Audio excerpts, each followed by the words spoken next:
welcome back to the channel, The College Process. Once again, I'm Ed from Principia Prep, and today we're going to be going through the Friday questions and answers. So every week, as I mentioned in other videos here, every week, every Friday, I basically take the week's questions and I answer all your questions here for you guys in video format and put it back here on YouTube so everyone has the detailed answers basically to all the questions you guys leave here for any videos on the channel. So obviously, if you guys have any questions on this video or any other videos you guys watch on the channel, please leave your comments and questions down below in the comment section. And every Friday, I'll be answering your questions and putting it out here on the YouTube channel. That being said, let's jump right into the mix here. And let me see all the questions you guys have here.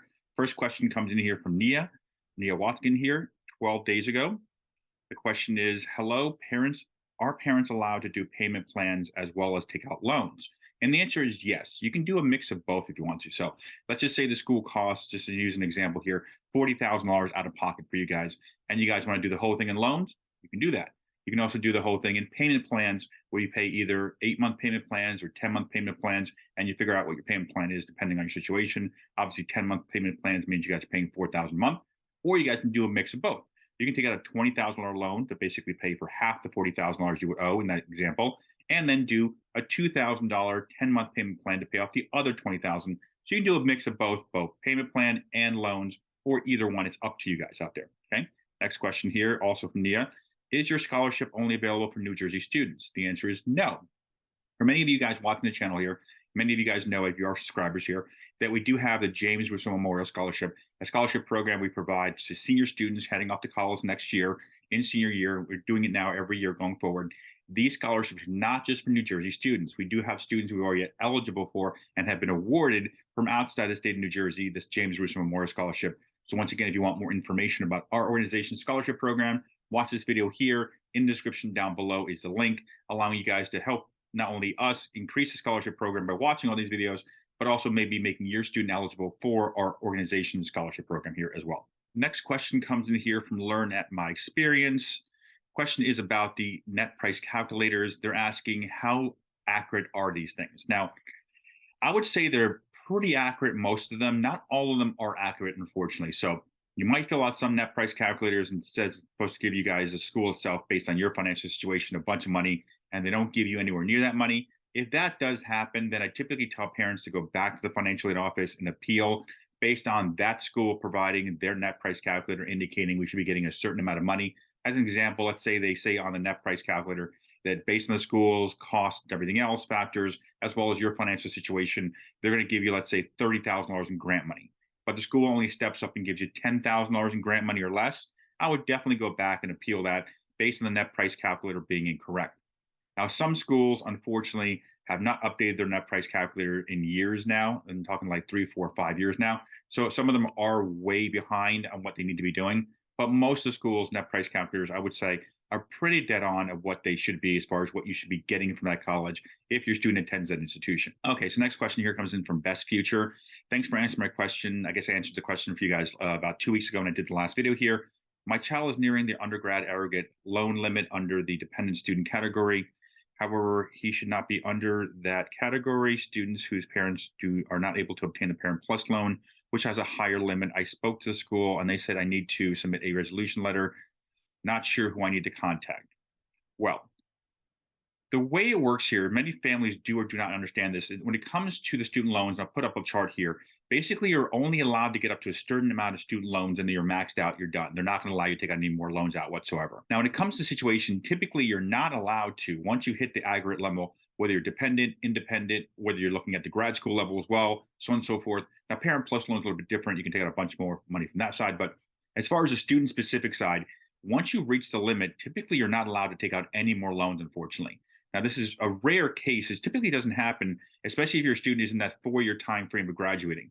They've unfortunately made this situation more stringent, where if your student is taking longer than 4 years to graduate the undergrad program. Typically, if you reach your loan limit, they will not allow you to take out any more federal loans, unfortunately, from that perspective. Okay? If I were you, I'd probably be looking to either look at other private loan options as far as getting a cosigner in place, because it sounds like you're probably going to need a cosigner in place to be able to finish the loan process of getting your student in and out of college, unfortunately. Okay. That being said, let's go to the next questions here. Next question here is from Roxanne here. We are senior parents, still owe $20,000 our son's college. Can it be forgiven? I'm not sure what you're asking here. If you're asking, is the loan forgiveness program still going through? No one knows as of yet, unfortunately, because it is in limbo, unfortunately, in the courts. The Supreme Court is reviewing it now. Hopefully, we have some kind of resolution to this in the next couple of weeks.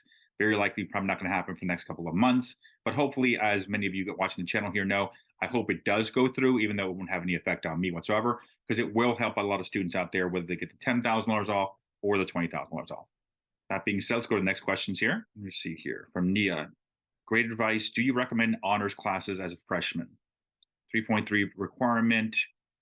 I'm not sure what you mean by honors classes. I'm not sure if you mean high school honors classes or you're talking about college level honors classes, because those two things are very different. So if you want to reword your question, I'll try to answer your question next week. Okay. Let me go to next questions here. Okay, next question here from 2 days ago.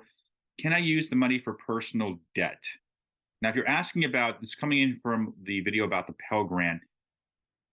I'm not sure what you mean by personal debt, because the Pell Grant typically is only utilized to cover the tuition costs. In some cases, if you're lucky, it's going to cover the room and board costs, but very unlikely the Pell Grant would be allowed to be used for anything else other than the tuition cost, because most Pell Grants are way under the cost of the amount they're going to be giving you, are well under the amount at the college cost that you guys would be attending for the institution for that specific tuition cost. So let's go to the next question here from Sharon. Hello, how can I reach out to you regarding questions, concerns about FAFSA versus financial aid? Well, if you want, Sharon, at the end of every one of my videos, I put my contact information, my cell phone number, email, so on and so forth.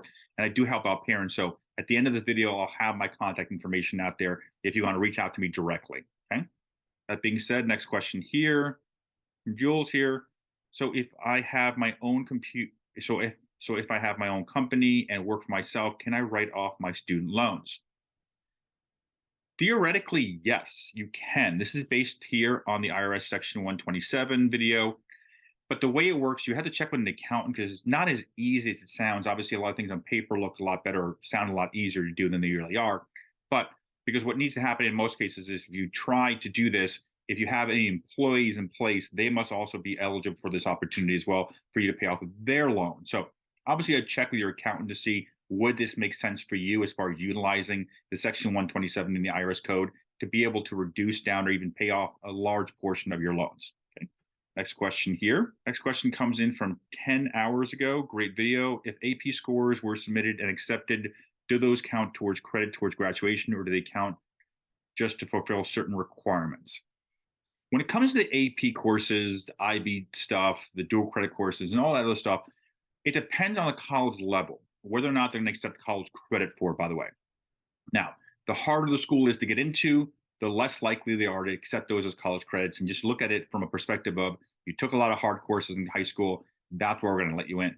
As schools get easier to get into, as you go to the target schools and the safety schools, those are the schools that are basically going to say to you, we're going to give you guys college credits based on you guys taking these courses, and also depending on the test score you get on these tests as well. And when you guys finish the course, obviously the APs and stuff in May. So each school is different, but I would check with the school's admissions office and ask them, based on my credits here, based on my college level courses, APs, IBs, so on and so forth, are you able to provide me any college credit? And the admissions office can tell you, even before you apply to the college, how they look at APs, IBs, and dual credit courses, regardless of what school you're taking them at. So that's the direction I would go in. But once again, general sense of understanding, reach schools, very unlikely to give you credit. Target schools, very likely to start giving you credit and starting off giving credit. And safety schools, very likely to give you the maximum amount of college credits out there to hopefully, get some college years out of the way, or some semesters out of the way before you start college. Okay, while you're in the high school process. And then the last question here is $56,000 a year for the full program. Is it the same for international students? This is coming from, does owning a house affect your financial aid eligibility? I'm not sure what your question is here. I know what the video is about. It's about when houses count, when they don't count as far as primary homes, rental homes, so on and so forth. But I don't know what your question means here. So if you want to give me more detail on your question, I can answer it next week, the next video I make for the YouTube channel here. But this question, unfortunately, I don't understand. So if you want to give more context, more detail, I'll be able to answer your question, and then obviously put it on YouTube and get an answer here for you guys. And all that being said, guys, thank you guys for watching the video. If you guys do like this format, please leave us a like. It does allow me to know that parents are watching these videos when I'm answering their questions, as well as on the screen here is our contact information. If you do need assistance or help, I do sit down with parents through Zoom That's my cell phone number on the screen. The easiest way to reach me is by text message. You can even call me as well, or you can just send me an email. Either way, I'll get back to you guys. And all that being said, thank you for watching today's video.